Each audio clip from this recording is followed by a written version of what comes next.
And the recipe is on Cookdioo, but it's not listed as satay sauce. There is a satay sauce recipe, but it's not as nice. So this recipe comes from the easy satay chicken, which you may have seen me post at some other stage, because that is a fabulous recipe. Absolutely wonderful. What I really wanted to show you was when you've got a really nice sauce or something in a recipe that you like, but you don't want to do the full recipe, how do you quickly flick in Cookdioo to that section? Well, I've chosen the beef stroganoff to show you, the TM6 version. So that is beef and mushroom stroganoff, TM6. I don't want to do the cabbage because I've got something else to go with the beef stroganoff. So while I click start cooking, now I don't want to do that. I don't want to place the aroma on top. So I go to the three dots and you've got some choices there. You've got recipe detail, scales. So you forgot you want to weigh in some liquid. You don't want to actually pour it in when the ingredients are in. You can use the scales. You can cancel the recipe if you want to, but I'm going to recipe detail. And I'm going to scroll until I go past this bit about putting the cabbage in the varoma and chopping the parsley, because I'm not going to do that. You can see that there are steps and they're listed with little green numbers. So I'm going to press the green number 3 and I'm straight in to putting the onion in, ready to saute for the beef stroganoff. So that's what I wanted to show you that was most important. I am going back to my original recipe that I want to show you, which is easy satay chicken. Start cooking. Now, because I had my beef and mushroom stroganoff open, I need to quit the active, quit the active recipe. So click yes. All right, now this recipe I think is one of the nicest satay sauces I've ever had. I used to buy a satay marinade and use that and add coconut cream and things to it, but not anymore. It's another sauce I don't have to buy. And it has lots of seeds. Now, where are my fennel seeds? Here. Half a teaspoon of fennel seeds. Oh, I need to get some more fennel seeds. Okay, and half a teaspoon of cumin seeds. I buy a lot of my seeds in bulk from Two Brothers Foods. We have got a place in Albany where I can access some really lovely spices, but a lot of the flours and things like that that I use, especially gluten-free flours, I can get from Two Brothers Foods, and it's simply twobrothersfoods.com.au. Postage is only $3.50. Teaspoon of coriander seeds. There we go. And now it's a tablespoon of ground turmeric, which is a heck of a lot of turmeric. I don't think I'll use the whole tablespoon this time.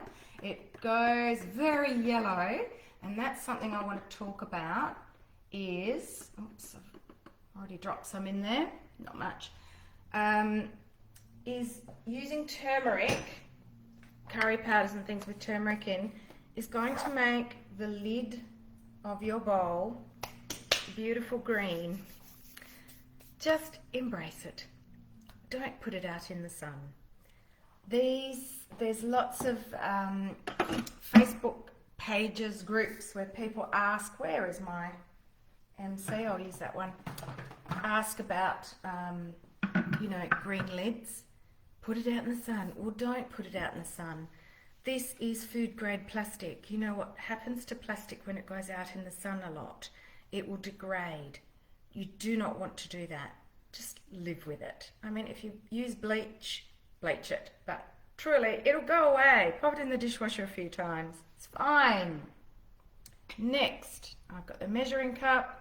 Next, and it's going to grind the seeds on speed 10 for 30 seconds. So I won't talk during that time.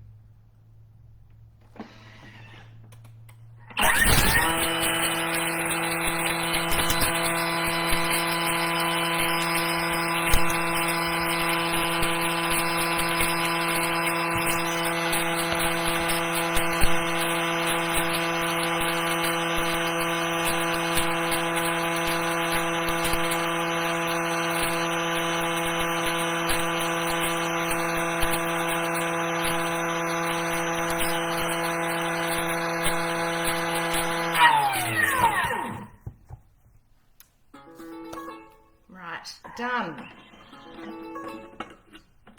And all ground up with the turmeric. And just kind of show a little bit. Now, by the way, I have got my Thermomix up on boards. I don't recommend that. The scales are really sensitive. If you're kneading anything, you don't want a slide board that's going to slide around while your dough is kneading. If you really need something underneath your Thermomix, put a silicone mat down and sit it on that. A lot of people need to move their Thermomix. It's not that hard. Lift it up and move it forward. Right? Don't put it on a slide board. Okay, what have we got next? A 2 centimeter piece of ginger, fresh ginger. Best way to peel ginger is with a teaspoon. It comes off really easily. 5 garlic cloves. I'm going to use 3. 5's a little bit excessive for me. Now I'm not putting any chili in. It doesn't need the chili. We don't want the heat because most of the time I make this, it's for children as well. Next, insert the measuring cup, which is already in there. And we're going to speed 7, so it's going to be going around on. I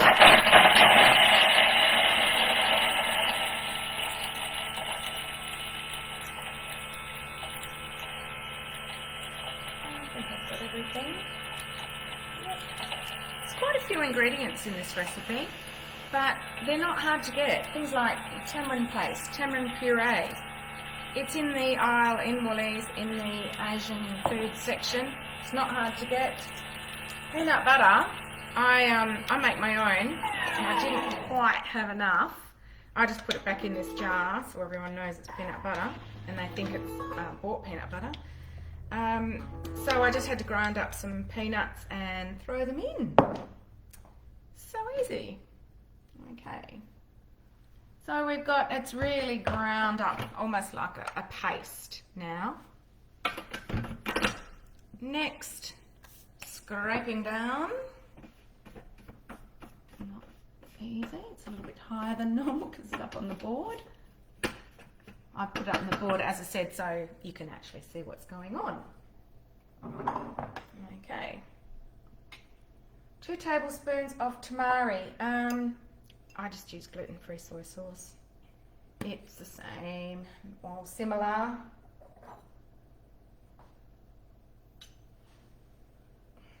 And 1, 2. And next is the tamarind paste. I'm going to use that same spoon. And this is what gives it that delicious sour taste. Tamarind's very sour, lemony almost. And you need the sweet and the sour. That is the whole Asian food. Actually, it's usually a trilogy: sweet, sour, salty. So we definitely need that. If you don't have it, you could put lime or lemon juice. Where's my little cloth? Or lime or lemon juice to give it that sour flavour. Oyster sauce. I've already taken it out of the bottle because you know what oyster sauce is like. It's really thick. So I'm scraping that in. I didn't want to get a whole blob of it in. And of course, oyster sauce is the lovely saltiness as well as the soy. dark brown sugar. And as you probably all know, I make my own. It's just raw sugar with molasses. And if you're not sure how to do that, have a look on my Bush Gourmand blog. And coconut cream. I like this recipe because it does use 270 grams of coconut cream, which is a tin. And I like this brand because it doesn't have any additives in it. It is, what is it on the side? I spent hours in the supermarket reading labels. Coconut kernel extract, 100%. Nothing else added. There we go. Oh, 255. Alright. Scrape some more out. It is actually 270 ml in the can, whereas 270 grams is slightly different. Probably if I'd scraped a little bit better, I would have it. And my peanut butter. Weighing it in. I probably did have enough. There we go. No, I don't think I would have. You can use any you like. You can have crunchy, smooth, depends how you like your satay sauce, really. And I imagine in the tips it'd take you to the Cookdioo recipe with the peanut paste. How to make it. Peanut butter, as we call it now. Alright, and it's going for 3 minutes 90, speed 1. Okay, and I'll talk to you about what I'm actually doing with my satay sauce. I'll just go and get my meat and show you.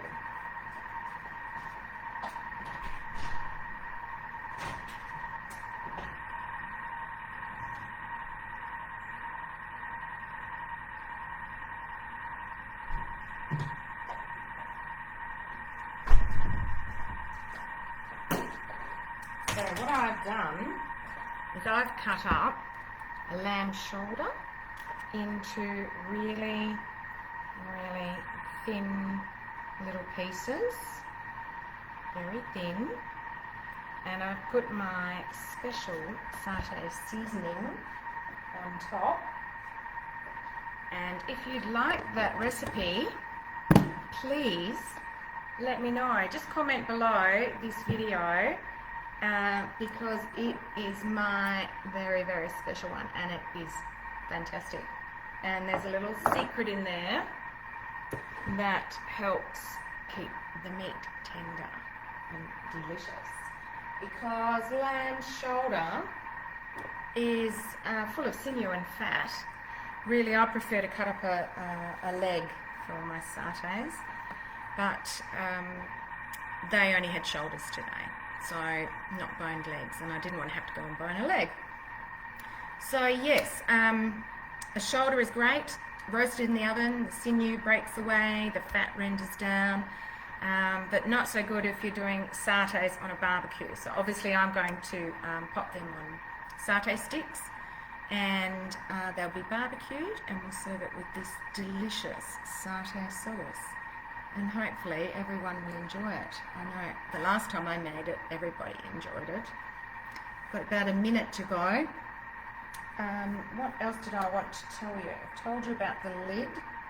I think that's probably it. I don't know if anyone's watching, so there's probably no questions. It was just a last minute thing to do this today. I thought, oh gosh, I haven't actually done a video for a while for you guys, so and I knew I had to make this, so I thought, right, okay, I will set it up and we'll do a live video. And I've run out of things to say. That's unusual for me. I guess you could do this for chicken as well. Chicken would be lovely. Chicken satay sticks. Pork even. Yeah, would be good. The satay sauce would go with anything. And the easy satay chicken, I add heaps and heaps of veggies to mine, and it's really, really delicious. And kids love it because, as I say, I don't add chili. We don't really like heat in our food, so I rarely add chili to curries. It's about the spices. Okay, so now we've got, so far, we've got this. And I probably have to scrape it down. I'd scrape it down. Look at the colour is just amazing, and the aroma is superb. All right, now, next thing we're just going to be pureeing. So up to speed 10 for 30 seconds.